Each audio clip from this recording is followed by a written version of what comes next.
when you're addressing the linebackers, you're bringing in Devin White. Now, the name is a name that several years ago, not far removed from few years ago, this was a big splash name. Somebody that was touted in the draft, somebody that was thought to be maybe, a generational type talent at linebacker. And, he basically,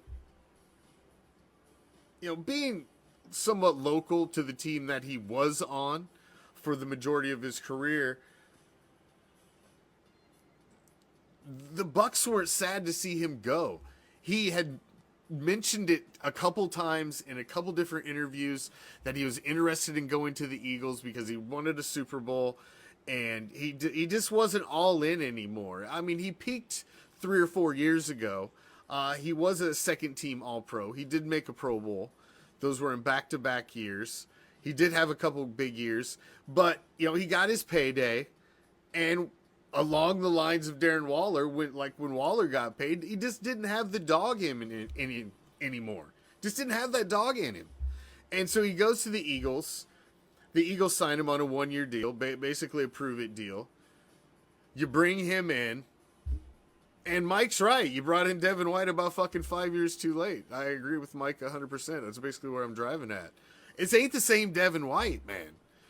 The Eagles were a Super Bowl team that looked at this guy with a great defense, telling me you couldn't use a veteran linebacker on that Super Bowl defense. You think they didn't want to add Devin White to the mix? You think by October 8th of the fucking season that they wanted to release him and say, nah, dude, you're doing nothing but you're costing too much money to be taking up the space on the bench you're taking.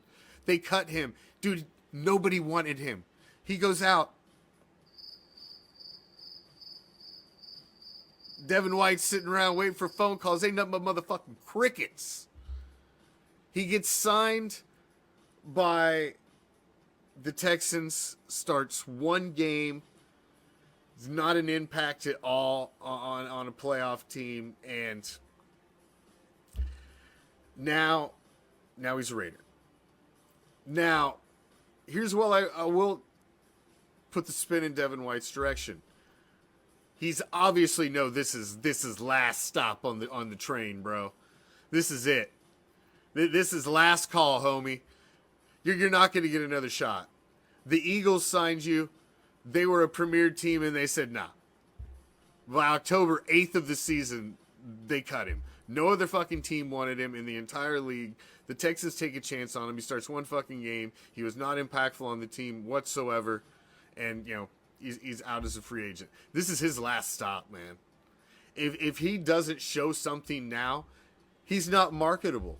He's not a commodity going forward. So he's got to go out and do something. So there's where my spin on a positive Devin White scenario for the Raiders is that this motherfucker needs to prove something. It's now or never, dog, or you're done. Another team's not going to want you. You'll be done. You'll be out the league. You'll maybe the UFL will want you. You can go play for the Rock.